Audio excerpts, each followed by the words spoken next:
शास्त्र, विद्या आणि कला याच्यामध्ये जेव्हा आपण तंत्राचा विषय निवडतो त्यावेळेला कथा बीजाची निवड हा खूप महत्वाचा भाग असतो.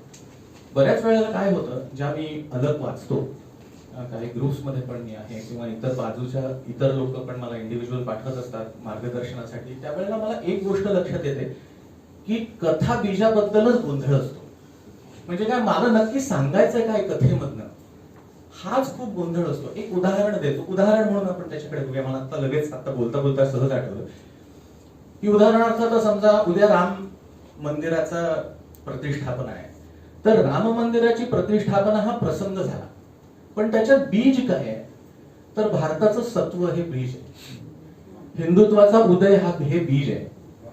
राईट. सो जेव्हा अलग लिहित असताना राम मंदिराची प्रतिष्ठापना झाली आणि सगळ्यांना खूप अभिमान वाटला, हे प्रसंग वर्णन झालं, ही कथा होत नाही.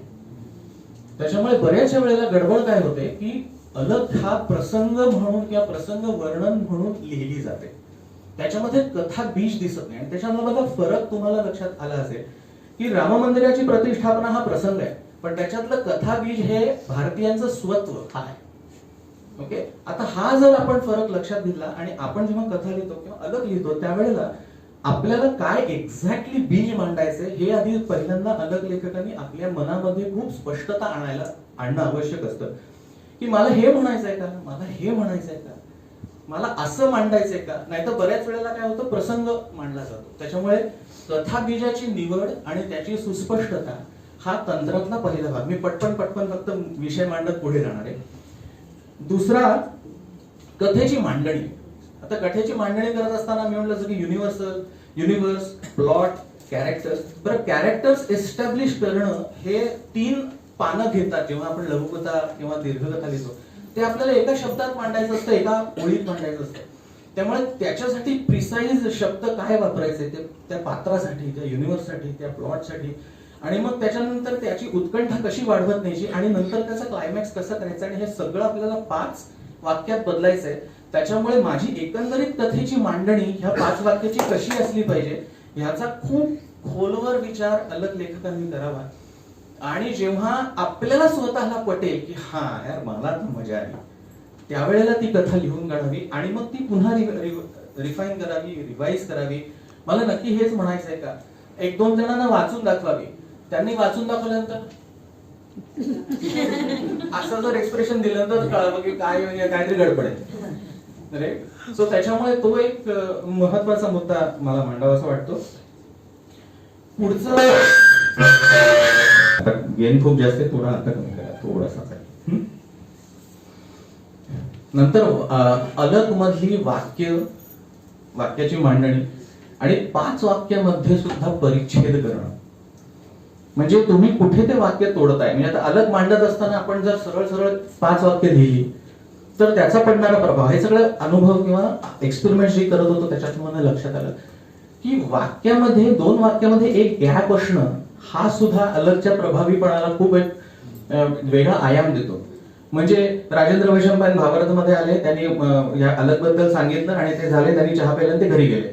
हे 4 वाक्यात ओळी लिहिणं राजेंद्र वैशंपायन आले, त्यांनी भावार्थला अप्रिशिएट केलं. आता हा जो गॅप आहे ना, मी मांडत असताना जी गॅप आहे ना, ती गॅप सुद्धा त्या अलग मध्ये लिखित स्वरूपात जर असेल तर त्याचा प्रभाव वेगळा पडतो असा माझा अनुभव आहे. म्हणजे याच्यावर पण मी एक्सपेरिमेंट केले की 5 वाक्य एकामागोमाग एक लिहिली आणि त्याला थोडीशी गॅप देऊन किंवा 2 वाक्य जी लॉजिकली एकत्र करायची आणि मग शेवटचा जो क्लायमॅक्स आहे तो वेगळा ठेवायचा किंवा त्या क्लायमॅक्स मधला शब्द वेगळा ठेवायचा. इतका सूक्ष्म विचार अलगची मांडणी करत असताना किंवा लिहित असताना आपण करावा असं मला सुचवायला आवडेल.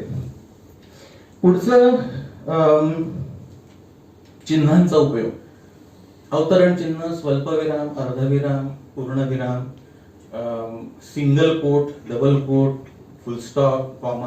हा, आता कॉमावरून सांगतो. 5 वाक्यांची अलग असावी म्हणून जवळजवळ 15 वाक्यांची अलग कॉमा सकट दिलेली, कारण ती 5 वाक्याची हे नाही, लिमिट आहे 5 वाक्याची. मग काय करायचं, मग राजेंद्र पुण्याला आले कॉमा, मग ते भावार्थ मध्ये आले कॉमा, मग त्यांनी त्याच्याबद्दल म्हणलं कॉमा, म्हणजे एकच वाक्य झालं असं वाटतं. तर ही फसवणूक त्यांनी म्हणजे लेखक स्वतःची करू शकतो पण लोकांची नाही करता येत. तर त्याच्यामुळे कॉमा जो आपण वापरतो ना तो खूप काळजीपूर्वक वापरावा. ज्या स्पर्धेला काही कथा आल्या होत्या त्याच्यामध्ये हा एक, हे सगळे मी स्पर्धेला आलेल्या कथांमधले अनुभव आणि इतर ज्या मी वाचत असतो किंवा परीक्षण करत असतो त्यामधले सगळे एकत्र हे करून उदाहरणं देतोय तुम्हाला. तर त्यामुळे हे 5 वाक्यात बसवायचं म्हणून कॉमा वापरणं चुकीचं आहे. कॉमा हा कॉमासाठी वापरायचा. स्वल्पविराम म्हणजेच महत्व काय, अर्धविरामाचं महत्व काय, डबल कोट केव्हा वापरायचा, सिंगल कोट केव्हा वापरायचा, हे सगळं तंत्रातला आणि शास्त्रातला भाग येतो, तंत्रातला भाग येतो मेनली. पुढे अलगचा एक मूळ प्रिन्सिपल किंवा एक मार्गदर्शक तत्व असतं की अलगचा एक किमान एक अर्थ सरळ सरळ समोर लोकांच्या आला पाहिजे, राईट. आणि त्याच्यानंतर आपण ते जे शब्द वापरतो त्याच्यातले जे पापुद्रे ते एकेका शब्दामध्ये ते पापुद्रे उलगडत जातात, राईट. म्हणजे एक शब्द वापरला त्या कथेला वेगळा आयाम मिळतो, दुसरा शब्द वापरला कथेला वेगळा आयाम मिळतो, वेगळा पापुद्रा मिळतो. पण किमान एक अर्थ सरळ सरळ समोर यावा. नाही तर बऱ्याच वेळेला मी अशा काही काही अलग वाचलेल्या आहेत की पहिली ओळ, नंतर गॅप जी प्रॉबेबली लेखकाच्या डोक्यात आहे, नंतर दुसरी ओळ त्याचा तसा काही रिलेव्हन्स लागत नाही, आणि नंतर तिसरी ओळ वाचल्यानंतर जर समोर एक्सप्रेशन असेल तर आपण मगाशी मी दाखवलं असं एक्सप्रेशन होतं, किंवा अरे कहना क्या चाहते हो, म्हणजे 3 इडियट मधला डायलॉग आहे, अरे कहना क्या चाहते हो. म्हणजे अलग वाचल्यानंतर मला 3 वेळा तर ती काय आहे हे समजायला वेळ गेला की अरे नक्की याला म्हणायचंय काय. आणि त्याच्यानंतर मग विचारला अच्छा अच्छा असा त्याचा अर्थ असू शकतो. हा असं जर झालं तर ती प्रभावी अलग होत नाही, कारण हे जे मधले बिंदू असतात ना ते प्रॉबेबली लेखकाच्या डोक्यात असतात. त्यामुळे त्याला माहिती असतं की पहिलं वाक्य आणि दुसरं वाक्य किंवा दुसरं वाक्य आणि तिसरं वाक्य ह्याच्यातलं संबंध काय. पण जो वाचक असतो त्याला जर लेखकाचं मन काय डोकं वाचता येत नाहीये, पण त्याला जर कळलंच नाही अरे कहना क्या चाहते हो, असं बऱ्याच वेळेला प्रश्न पडतो मला, मी जेव्हा परीक्षण करत असतो त्यावेळेला. आणि मग नंतर विचारायला लागतं की तुम्हाला याच्यातनं काय म्हणायचंय. मग ते त्याच्यातल्या फिल इन द ग्लॅप्स सांगतात मला की हे असंच. म्हटलं अहो ते कथेमध्ये येत नाहीये. तो सांगण्याचं तात्पर्य काय की कथेमध्ये किंवा अलग मध्ये गूढता असावी पण संदिग्धता नसावी. गूढता असणं हा वेगळा मुद्दा आणि संदिग्धता असणं हा वेगळा मुद्दा. गूढता म्हणजे हो हो अच्छा असं पण होऊ शकतं. हो आता वाचलं एक उदाहरण म्हणून सांगतो की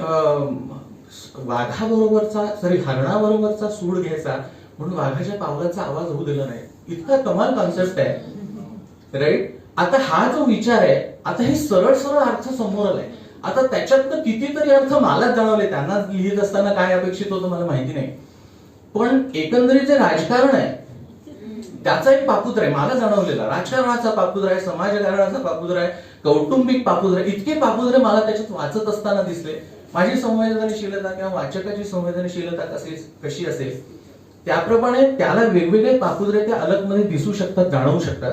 पण निदान एक अर्थ जरी समोर आला की नाही की गवत, हरिण आणि वाघ, गवताने घेतलेलं हरणाचं सूड. आता बघा प्रसंग काय, वाघ गवतावर चालत होता, त्याचा आवाज आला नाही, त्याने हरणाचं लक्ष केलं, तेव्हा लक्षात आलं की गवताने हरणाचा सूड घेतला. हे प्रसंग वर्णन झालं. मी हीच कथा घेऊन उदाहरण सांगतो म्हणजे तुम्हाला लक्षात येईल. बरं ज्या पद्धतीने मांडणी झाली त्याच्यात आपल्याला लक्षात आलं आणि तुमचा रिस्पॉन्स हो क्या बात आहे, राईट. सो प्रसंग वर्णन आणि अलगची मांडणी ह्याच्यामध्ये काय फरक आहे किंवा काय फरक करायला पाहिजे हे याच्यातनं लक्षात येतं. उदाहरणार्थ तर दुसरी अलग घ्या की दोघे एकमेकांसमोर आले, 84 लक्ष योनींमधनं ते दोघे एकमेकांच्या समोर आले. प्लॉट आणि युनिव्हर्स कसा एस्टॅब्लिश केलाय बघा. आणि त्याच्यानंतर एक म्हणाला कोहम, दुसरा म्हणाला सोहम. अख्खा वेदांत आहे त्या एका अलग मध्ये, अख्खा वेदांत आलाय. ही ताकद अलगची आहे. पण ती जर आपण त्या पद्धतीने मांडणी केली तर ती अलग, ती ताकद जाणवते. सो हा विचार जरूर सगळ्यांनी करावा. पुढचं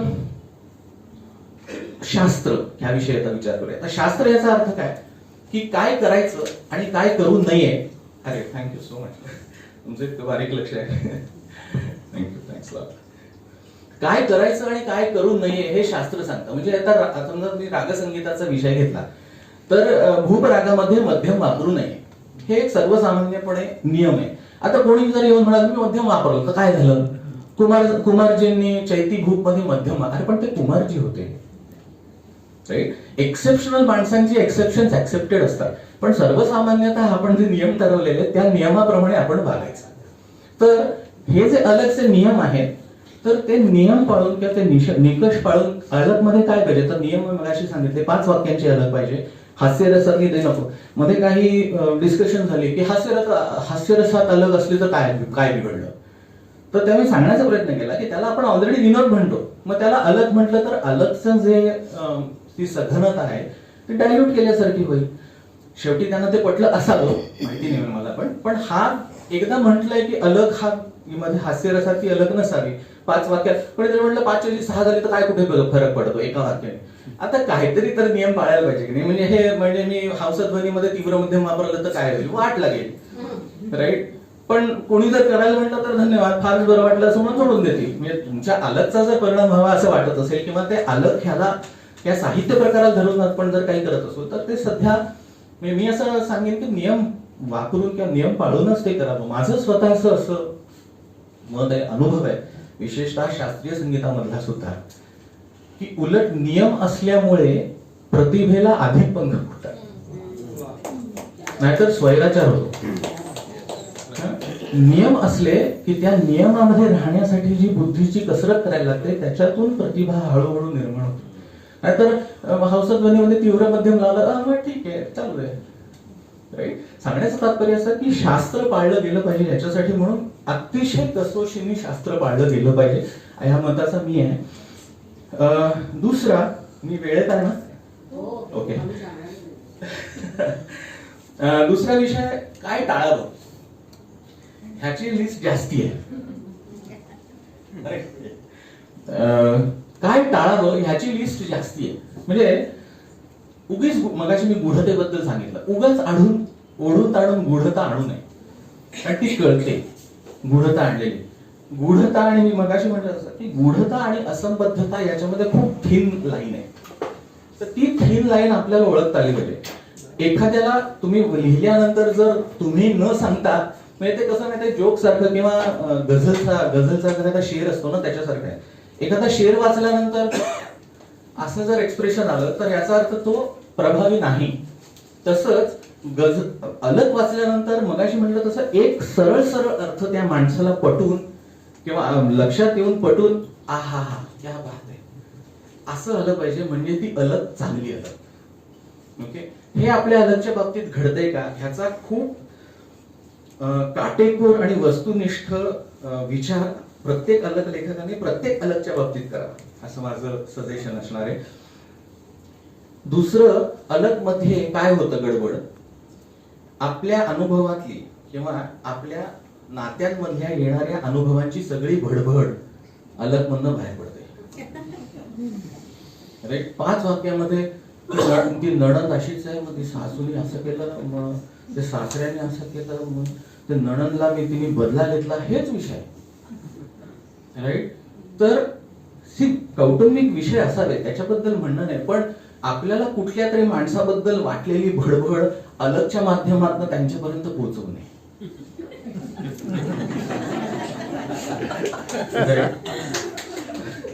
आणि हे होतं, तिने तिला असं हे दिलं, सासूने त्या सुनीला फार वाईट वागणूक दिली, मग पुढे काय झालं, सुनीने त्या सासूचं बरोबर उपट काढलं, कारण ती म्हातारी झाली होती. ती अलग नसू शकते, याला अलग नाही म्हणते. आणि अशा अनेक अलग मी वाचतो. गंमत अशी आहे की सर मार्गदर्शन करा असं म्हणजे अशी अलग येते माझ्याकडे, काय मार्गदर्शन करणार. मी त्यांना म्हणतो की बघा जरा मांडणीचा विचार करा, एवढंच मी सांगू शकतो, कारण मला कोणाला दुखवता पण येत नाही. हो काय लिहिलंय असं नाही सांगता येत, राईट. सो त्याच्यामुळे लेखकाने हा विषय जरूर ठरवे, आपल्या नात्यांमधली भडभड काढणे याच्यासाठी अलग हे माध्यम नाही. ओके. आणि खरंच मी तुम्हाला विनंती करतो, मी I am a victim of such experiences, की इतक्या येत असतात भडीमार आणि विषय हाच. आणि याचं एक कारण महत्वाचं सांगतो मी, मला I am nothing against that, पण हा ना सिरियलचा परिणाम आहे. राईट, एपिसोडिक लिहितात, अलग मध्ये एपिसोडिक लिहितात. म्हणजे ती आली आणि तिने त्याच्याकडे पाहिलं, तो हसला, बस संपली आलं. ती तो का हसला याच्याबद्दल ती विचार करायला लागली. आता याच्यात गूढता म्हणायची, संदिग्धता म्हणायची, काय म्हणायचं याला, आणि अशा अनेक येतात माझ्याकडे. तुम्हाला असं वाटेल मी अतिशयोक्ती करतोय, यात एकही शब्दाची अतिशयोक्ती नाही. तर हा एक विषय मी तुम्हाला जरूर सांगेन की अशी संदिग्धता किंवा ही भडबड किंवा अशा प्रकारचं आपल्या मनातले अलगची सुरुवात किंवा एकंदरीत साहित्य हे आपल्या मनातल्या ज्या काही भावभावना असतात त्या मांडण्याचं एक माध्यम आहे. हे साहित्याचं मूळ तत्व जरी असलं तरी आपल्या भावभावना किंवा आपल्या संवेदना मांडणं आणि भडभड मांडणं ह्याच्यात फरक आहे, ह्या लक्षात घ्या. हा ह्याचा महत्वाचा मुद्दा. दुसरं, अलग, बऱ्याच अलगची लोक माहेरची साडी करतात. म्हणजे काय, त्याचे पात्र आहे त्याला इतकं भयंकर केविल म्हणा, ऐक कसं झालं ग तिच्या आयुष्यामध्ये, बघ ना कशीच आहे, असे सगळे भावभावना त्याच्यात असतात. म्हणजे Maherchi Sadi. Nothing against that movie आहे, म्हणजे मूवी म्हणून ती खूप चांगली होती आणि ती खूप गाजली सुद्धा. आणि ती गाजली याचं कारण त्याची जी रिलेटेबिलिटी होती ना प्रत्येक सुनेच्या बाबतीत किंवा प्रत्येक त्या घराण्याच्या बाबतीत, म्हणून ती पॉप्युलर झाली. तो फिल्म होती ती. पण ती त्याचं रिफ्लेक्शन मला अलग मध्ये दिसतं. त्याच्यात कॉमन विषय सांगतो, वृद्धाश्रम. त्याला आई वडिलांना त्यांनी वृद्धाश्रमात टाकलं आणि मग त्यांना, मी पण लिहिलेले आहेत असं, म्हणजे मी काय I am not the exception, पण मी एखाद दुसरा विषय मांडला असेल किंवा त्याच्यातले काही कांगो, जो उठतो तो वृद्धाश्रमाविषयी लिहितो, जो उठतो तो, आता त्याच्या ह्याच्यातल्या 2 कथा पण हे आहेत, पण तो आजाराविषयी लिहितो, जो उठतो तो सूड घेला याच्याबद्दल लिहितो, जो उठतो तो त्यांनी त्याला खूप त्रास दिला पण मग तिने त्या मुलीने खूप काय म्हणतात त्याला शर्थ केली आणि ती IAS झाली आणि मग त्याच गावामध्ये, ज्या गावामधून तिला बाहेर काढलं होतं त्याच गावामध्ये कलेक्टर म्हणून आले होते. हे एपिसोडिकचा हा प्रकार आहे. त्यामुळे मॉरल ऑफ द स्टोरी, आपल्या अलगचं माहेरची साडी करू नका. विषय वेगळ्या पद्धतीने मांडता येतो, संवेदनशील पद्धतीने मांडता येतो, पण ते आपल्याला आपली अलग ऐकल्यानंतर कसं ग, म्हणजे हे ना अलगचं यश नाहीये. अलगचं यश कुठे आहे की त्या मांडणी कशी झाली, ओहो काय विचार आहे मागे, काय कथा बीज आहे, हे जेव्हा जाणवतं ना, त्या कॅरेक्टरला जर, कॅरेक्टर बद्दल जर सहानुभूती निर्माण झाली तर ते अलगचं अपयश आहे. त्या कथेबद्दलचा प्रभाव निर्माण झाला, हा त्याच्यातला मुळातला गाभा आहे. ओके, तर त्याच्यामुळे त्या कॅरेक्टरच्या बद्दल, character definitely adds to the overall impact, म्हणजे त्याच्या प्रभावामध्ये, त्या अलगच्या प्रभावामध्ये त्या कॅरेक्टर बद्दल वाटणारी सहानुभूती हा एक फॅक्टर असतो. पण सहानुभूती म्हणूनच अलग लिहायची. खूप जणांना तुम्ही जर वाचले अलग तर असं झालं, ऐक कसं ना, मग त्याला बघा कसा ना कॅन्सर झाला, ऐक तो त्याला कसा ना बघा ना, त्याला वृद्धाश्रमात टाकला, ऐक कसा बघा ना, त्याला आता अनाथाला असंच टाकून दिलं वगैरे असं. तर असे कथाविषय हाताळायला हरकत नाही, पण मी म्हटलं तसं की त्या मांडणीकडे डेफिनेटली लक्ष देणं आवश्यक आहे. पुढचं म्हणजे एपिसोडिक विचार पद्धती. मग अशी मी विषय मांडला की बरेच जण ना सिरियलचा एपिसोड लिहितात, अशा अलग लिहितात. ओके, म्हणजे समथिंग इज अज्युम ती अलग सुरू होण्यापूर्वी मग ती अलग होते, म्हणजे तो एपिसोड होतो आणि त्या एपिसोड नंतर टू बी कंटिन्यूड अशी वृत्ती अलग असते. राईट, अलग हा संपूर्ण एक कथा आहे, ज्याला सुरुवात, universe, plot, character development, story development, climax and end असं असलं पाहिजे. तर ती अलग म्हणून आपण मान्य करू. अजून एक महत्वाचा मुद्दा मला दिसतो म्हणजे फॉर्म्युलाचा वापर. फॉर्म्युला काय असतो, एक फॉर्म्युला असतो सूड. राईट, त्यांनी असं केलं मग त्याने तसं केलं, ती अशी झाली, जसं कलेक्टरचं उदाहरण आहे, त्यांनी तिला गावातनं बाहेर काढलं, मग ती बाहेर गेली, शिकली, ती गावात कलेक्टर म्हणून आली. तर सूड. दुसरी गोष्ट फॉर्म्युला असा असतो की विरोधाभास. तिसरा फॉर्म्युला असा असतो, मी जसं म्हटलं तसं की भावनिक अपील. सर एकदा समजा एखादी आपल्याला अलग आवडली किंवा आपली अलग कोणाला आवडली, त्यांनी खूप आपल्याला चांगला प्रतिसाद दिला, म्हटलं अरे वा फॉर्म्युला मिळाला, विरोधाभास दाखवा, अलग तयार. असं होऊ नये. विरोधाभास हा अलगचा एक खूप महत्वाचा फॅक्टर आहे, याच्याबद्दल वादच नाही. कारण एकंदरीतच नुसतंच अलगच असं नाही, एकंदरीत साहित्य, तुम्ही गझल घ्या, कविता घ्या, कथा घ्या, हा विशेषतः गझल सुद्धा हा विरोधाभासावर अवलंबून आहे. प्रत्येक सिच्युएशन मधला विरोधाभास जेव्हा इतक्या सुंदर पद्धतीने समोर आणला जातो त्यावेळेला आहा क्या बात आहे, काय शेर आहे असं आपल्याला वाटतं. पण तो विरोधाभास कसा मांडायचा, ती मांडणी कशी करायची. मी पुन्हा पुन्हा तेच सांगतो की कथा बीज हा एक भाग झाला, पण त्याची मांडणी कशी होते हा खूप महत्वाचा भाग आहे. आणि बऱ्याच अलग लेखकांच्या बाबतीत अलगच्या मांडणीवर फारसं चिंतन झालेलं मला आढळत नाही. आणि त्याचा आपण पुढे विषय घेऊया. तर हे सगळं टाळावं अलगमध्ये. हा एक मी लवकर पुढे जातोय. पुढची गोष्ट येते तंत्रशास्त्र, पुढचं तर विद्या. विद्या म्हणजे काय, माहिती म्हणा किंवा आपल्याला किती आयाम माहिती आहे एखाद्या विषयाचे. क्रिएटिव्हिटीचं एक सुंदर डेफिनेशन मी तुम्हाला शेअर करतो. आपण म्हणतो की तो माणूस खूप क्रिएटिव्ह आहे. क्रिएटिव्हिटी म्हणजे काय, तर it is the rearrangement of known facts in unknown manner. हा खूप सूक्ष्म विचार आहे बघा.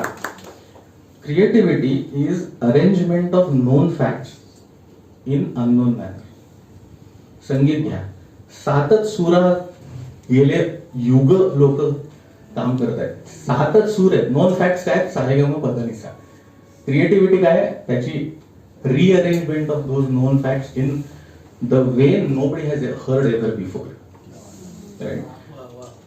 ह्याच्यामध्ये हा जर विचार आपण केला तर आपल्याला ह्याच्यामध्ये नवीन काही मांडतोय का आपण, याच्यात काही नवीन रिअरेंजमेंट करतोय का, नवीन काही मूल्य देतोय का.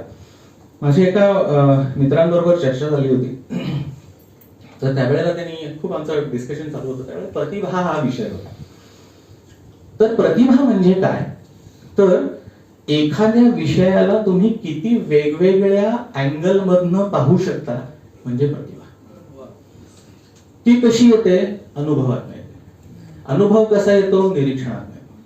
तर त्याच्यामुळे आजूबाजूला जे घडतंय त्याच्यामध्ये सूक्ष्म निरीक्षण करून त्याच्यामध्ये मला त्या घटनेकडे पाहण्याचा वेगळा अँगल मिळतोय का, हा जर विचार केला, हे चिंतन केलं, तर त्याच कथाबीजामध्ये आपल्याला 10 वेगवेगळ्या प्रकारच्या मांडणी सुचू शकतील.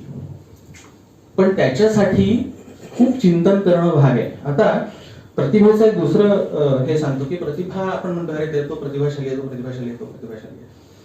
मला असं वाटतं की प्रतिभा कधी दिसते. एखादा मोठा घडा आहे, घडा तो पाण्याने भरत जातोय आणि जेव्हा त्या क्षणी तो व्हायला लागतो ना, त्यावेळेला लोकांना प्रतिभा दिसते. ओके, तो घडा आधी भरलेला असला पाहिजे. राईट, ते जे पाणी वाहतं ना, ती प्रतिभा आहे, ती सृजनशीलता आहे. त्याच्यामुळे आपल्याला जर असं वाटत असेल की आपल्याला बऱ्याच वेळा प्रश्न विचारले लोक की तुम्हाला हे सगळं सुचतं कसं, तर मी त्यांना सांगतो का मी काही वेगळा प्रयत्न करत नाही. मला त्याच्यातला एक आभास जाणवतो आणि ते मी लिहिलं जातं. पण ह्या विषयाचा जेव्हा मी वैयक्तिकरित्या एकटा असताना विचार करतो की कसं खरंच मला कसं का सुचत असेल, तर गेल्या 50-45 वर्षाचा तरी वेगवेगळ्या क्षेत्रामध्ये झाले. माझा मगाशी त्यांनी परिचय करून दिला. मला खरं काय वेळेला खूप असं संकोच वाटतो की एवढं सगळं, पण काम झालेलं आहे त्याच्यामुळे सांगायला काही हरकत नाही म्हणून मी काही बोलत नाही. पण ह्या सगळ्या क्षेत्रांमध्ये मुसाफिरी करत असताना, दिग्गजांना पाहताना, त्यांचा अनुभव घेताना, त्यांच्याबरोबर काम करताना, स्वतः चिंतन करत असताना त्या खड्यात पाणी भरत होतं. आणि जेव्हा कुठल्या तरी क्षणी ते जेव्हा वाहतं ना, त्यावेळेला अलग सुचते. आता ह्याला काय उत्तर आहे, मला कसं सुचतंय. काही लोक म्हणतात मला ना ते व्याकरण वगैरे काही कळत नाही, कारण मला भाषा वगैरे काही कळत नाही, पण मला अशी सुचते आणि मी लिहिते किंवा लिहितो. असं नाही होत. म्हणजे मला कोणाला डिमीन करायचं नाही, पण मी त्याची प्रोसेस तुमच्याशी शेअर करतोय की आधी आपला घडा भरणं आवश्यक आहे. जेव्हा तो घडा भरेल ना, त्यावेळेला आपोआप व्हायला लागेल. हो, आणि ते जेव्हा व्हायला लागेल ना, त्यावेळेला ती आपल्या हातात नसते गोष्ट, ती वरून आलेली असते.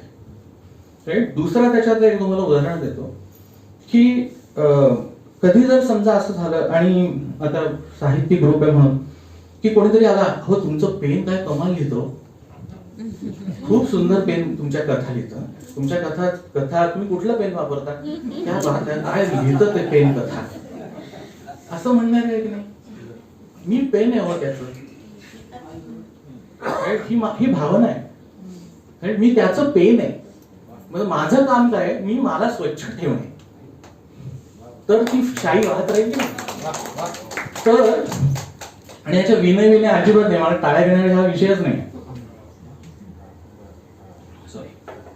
सांगण्याचं तात्पर्य काय की आपण, आणि हे माझ्याच बाबतीत घडतंय असं नाही, आपण प्रत्येक जण प्रत्येक क्षेत्रात काही ना काहीतरी मुसाफिरी करतो, पण ती मुसाफिरी करत असताना त्या अनुभवांनी, त्या चिंतनांनी, त्या विचारांनी आपल्या मनाचा घडा भरतोय का, हा विषय प्रत्येकाने थोडासा विचार करावा. कारण खरंच आपल्या हातात नसतं, आपल्या हातात फक्त पेन स्वच्छ ठेवणं आणि घडा भरत राहणं, त्या घड्याला लिकेज न ठेवणं. आता वर्ण पडतोय पाणी पण खालून लिकेज आहे, उपयोग काय त्याचा. सो आणि आपल्याला जेव्हा असं वाटतं ना की अरे मी खूप भरलोय आणि आता मला कुठेतरी ओव्हरफ्लो इज मस्ट, राईट, तेव्हा जो ओव्हरफ्लो होतो ना त्यावेळेला साहित्य, संगीत ही सगळी निर्मिती होत असते, राईट. तो एक विषय. तर त्याच्यासाठी व्याकरणात म्हणून हा तर सांगण्याचं तात्पर्य काय, तो घडा कसा भरायचा, अभ्यासाने आणि चिंतनाने. अभ्यास कशाचा करायचा, व्याकरण, वाक्यरचना, शब्दसंपत्ती, शब्दांच्या छटांचा अभ्यास. आपण ना खूप लूजली शब्द वापरतो, राईट. प्रीती, प्रेम किंवा पटकन आठवत नाही शब्द, असे प्रेमाच्या किंवा त्या भावनेला व्यक्त करणारे वेगवेगळे शब्द असतात. त्या प्रत्येक शब्दाला स्वतःची छटा असते, त्या छटा काय सांगते ह्याचा अभ्यास आपल्याला झाला पाहिजे. मग त्या योग्य छटेचा उपयोग योग्य अलग मध्ये आपण करू शकतो. नाहीतर माझं त्याच्यावर प्रेम आहे म्हटल्यानंतर हा म्हणजे माझी त्याच्यावर प्रीती आहे म्हणजे काय फरक पडतो की नाही. आत्ताच्या आता तुम्हाला लक्षात, माझं त्याच्यावर प्रेम आहे आणि माझी त्याच्यावर प्रीती आहे. फिलिंग असेल तुम्हाला ताबडतोब जाणं असेल की अरे मनात काहीतरी वेगळी तार छेडली बरं का, प्रीती म्हटल्यामुळे आणि प्रेम म्हटल्यामुळे. माझा त्याच्यावर स्नेह आहे, मी त्याच्यावर आरक्त आहे. बघा आत्ताच्या आता तुम्ही 4 शेड्स इथल्या इथे एका वाक्याचे मिळाले आपल्याला. ह्याचा विचार विशेषतः अलग मध्ये झाला पाहिजे, कारण अलगला आपल्याला 5च वाक्य आहेत, आपल्याला काही स्कोपच नाही जास्ती, राईट. तर त्यामुळे ह्या विषयांचा जर विचार झाला नसेल तर मग आपल्याला एक्झॅक्ट शब्दामध्ये मांडता येणार नाही. दुसरा एक चॅलेंज सांगतो, बऱ्याच जणांचा 90-95% लोकांना हा अनुभव आला असेल की आपण लिहिल्यानंतर सुद्धा मला हे नाही म्हणायचंय असं आपल्याला, नाही हे नाही मला म्हणायचंय. मग जर तुम्हाला पटलं की हे नाही मला म्हणायचंय, मग तुम्हाला काय म्हणायचंय ह्याच्यासाठी योग्य शब्दासाठी थांबा ना. लगेच पोस्ट करण्याची घाई काय, राईट. एखादी अलग सुचली तर तुम्हाला प्रसंग सुचलेला असतो, अलग घडायची असते अजून. ओके. सो त्याच्यामुळे अलग घडण्यासाठी त्या योग्य शब्दांसाठी थांबणं, योग्य भावनेसाठी थांबणं, योग्य व्यक्त होण्यासाठी थांबणं, थांबा, पेशन्स, राईट.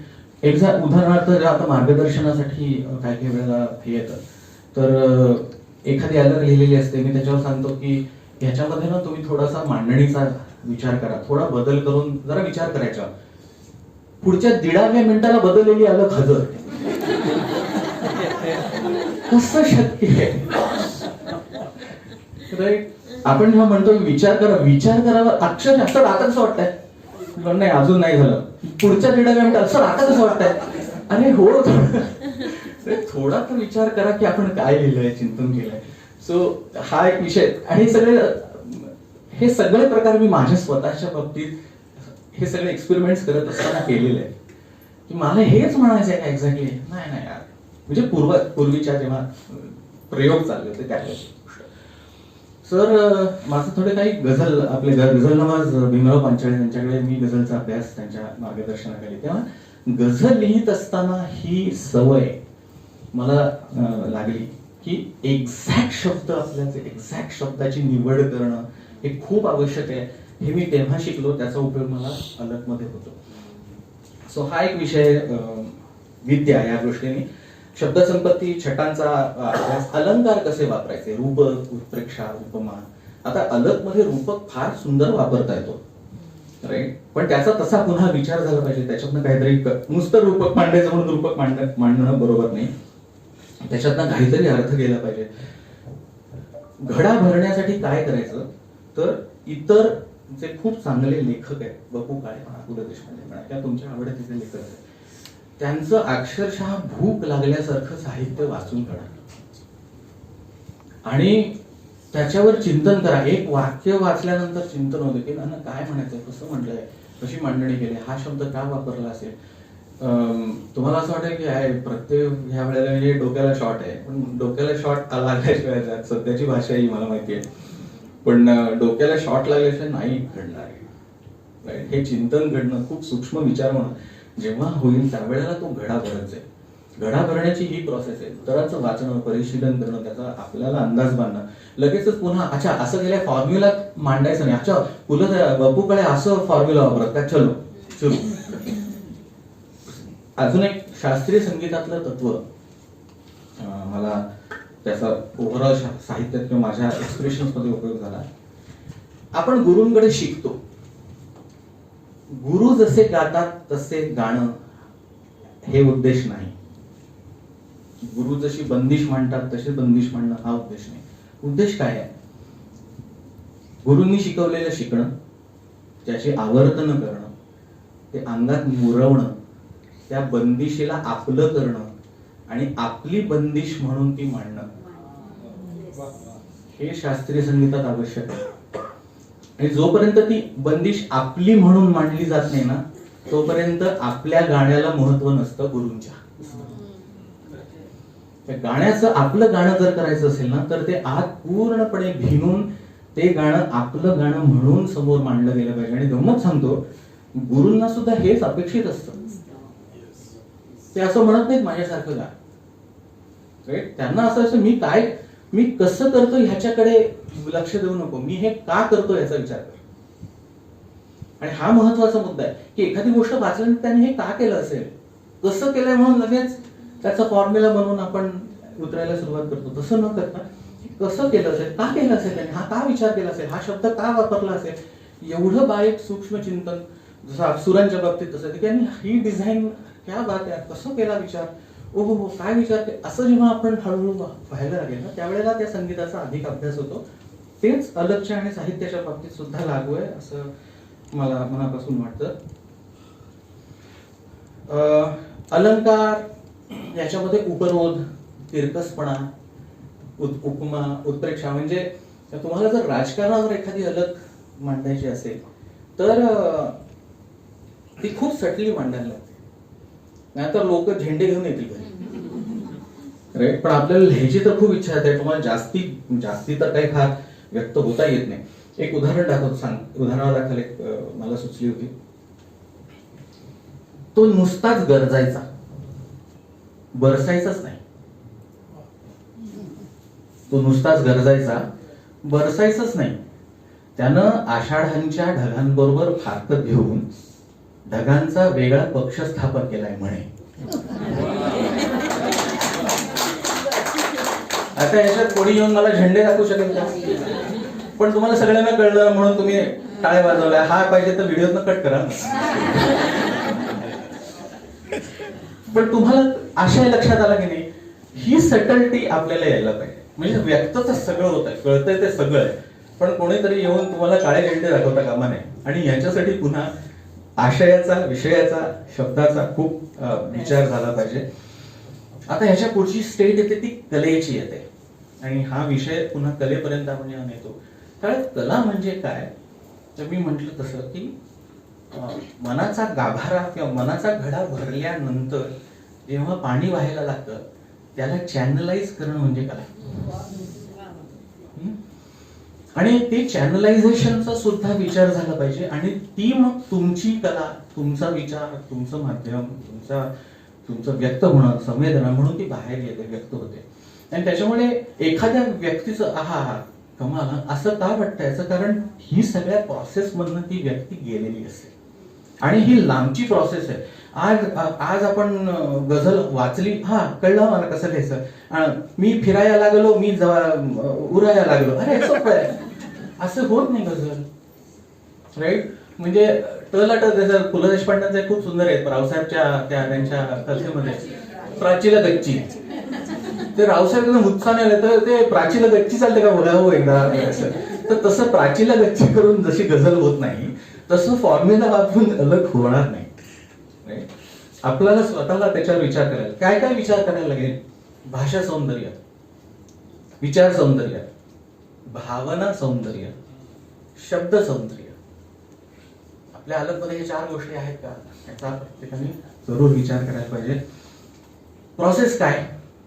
आजूबाजूच्या जगाचं सूक्ष्म निरीक्षण, आजूबाजूच्या जगाचा माझ्याशी असलेला संबंध, एखादी घटना माझ्या आयुष्यात कशी रिलेव्हंट आहे याचा विचार, याचं निरीक्षण, निरीक्षणातून चिंतन, चिंतनातून बोध, बोधातून प्रकटीकरण आणि प्रकटीकरणाचा प्रभाव. ही प्रोसेस आहे. आणि तेव्हा अलग प्रभावी बनते, प्रभावी बनू शकेल. त्यामुळे अलग मला सुचली, एखादा प्रसंग पाहिल्यानंतर लिहून टाकली अशी शक्यतो करू नये. खूप विचार, चिंतन, मनन, त्याच्याबरोबर खेळ, त्याच्याबरोबर दोस्ती. अलग बरोबर दोस्ती व्हायला पाहिजे प्रत्येक अलग बरोबर. कारण की जर दोस्ती झाली ना तर मग त्या स्नेहातून ती अलग व्यक्त होते. बरेच वेळेला ना ते प्रोडक्शन फॅक्टरी असते की नाही, तसं मला ना खूप दिवसात ना एकदा अलग सुचते तरी खूप मस्त वाटतं. अरे वा आज अलग सुचली ना. काही काही वेळेला मी बघतो 4 अलग दिवसात ना 5 चालू. मला असं वाटतं कसं शक्य आहे. हा जर विचार केला सगळा किंवा हा जर ह्या अलग सूचना मागचा जर विचार केला तर एवढं चिंतन एका अलगवर करायला 24 तास असताना समजा आपण असं धरून चालू की 4 तास एका अलगला चिंतनाला लागतात, 8 तास झोप होते, तरी सुद्धा 6 अलगचा हिशोब जमत नाही हो. राईट. आणि एका मागोमागे अलग कसं शक्य आहे. म्हणजे ते प्रसंग वर्णन सोपं आहे, शब्द आपल्याला माहिती आहेत, आपल्याला प्रसंग व्यक्त करायचा आहे म्हणून अलग घडली हा समज, रादर गैरसमज कृपया नसावा. ही सगळ्या आणि हे व्हिडिओ होणारे ते ग्रुप याच्यावर जाणारे चॅनलवर, तर त्यामुळे हा जो व्हिडिओ पाहतील त्यांना पण मी सांगेन की जे अलगचे अभ्यासक आहे किंवा त्यांना लेखन करायचं आहे आणि ह्या सगळ्या प्रोसेसमधून गेलं की त्याच्यानंतर हळूहळू प्रभावी अलग बनायला लागेल. बरं एवढं पण सांगतो की प्रत्येक अलगच प्रभावी असेल असं सांगता येत नाही, पण आपल्या दृष्टीने ती अप्रतिम म्हणूनच प्रत्येक वेळा मांडली गेली पाहिजे. आता जसं प्रत्येक शेअर, प्रत्येक जसं आपण नेहमी म्हणतात तसं की प्रत्येक प्रोडक्शन हे अगदी कमालच आहे, काय क्या बात आहे असं होणार नाही. कमी जास्त कधीतरी होईल, पण एक मिनिमम बेंचमार्क तरी पाहिजे की नाही, तो असणं आवश्यक आहे. तो ह्या सगळ्या प्रोसेस मधनं येतो. शेवटचा एक विचार फक्त सांगतो की शास्त्राच्या चौकटीत राहून, तंत्रावर प्रभुत्व मिळवून, विद्येच्या पंखाच्या आधाराने विमुक्त कल्पना सृष्टी निर्माण करणे म्हणजे कला. आणि त्याला अलग अपवाद नाही. आपण आता जे बघितलं तंत्र, शास्त्र, विद्या, कला, ह्या सगळ्याचा त्या दृष्टीने विचार झाला, आपला मनाचा गढा भरला, तो वाहू लागला की तो वाहू देईपर्यंत पेशन्स ठेवूया. आणि तो व्हायला लागल्यानंतर मग वेगळा प्रभाव निर्माण करायची गरज पडत नाही, तो होतोच. आणि कुठल्याही अलगचा अल्टिमेट निकष काय. आहा, त्याला अनालिसिस नंतर होणं, बाकी सगळं हो हो हो. म्हणजे डोळे बंद, आहा, म्हणजे आपण गुलाबजाम खाल्ल्यानंतर आपण डोळे बंद करतो 1 मिनिट, तसं गुलाबजाम खाल्ल्यासारखं किंवा आपला तुम्हाला जो आवडता पदार्थ आहे किंवा जे काय एखादं संगीत, आहा, आपले डोळे पण भेटतात किंवा आहा क्या बात आहे. आणि आपण त्या चक्रात जातो, त्या वलयात जातो. तर अर्थ कळून वलयात जाणं हे अपेक्षित आहे. नक्की काय म्हणायचंय म्हणून वलयात जाणं बरोबर नाही, पण अर्थ कळून हो हो हो असं वाटलं ना की ती खरी अलग. धन्यवाद.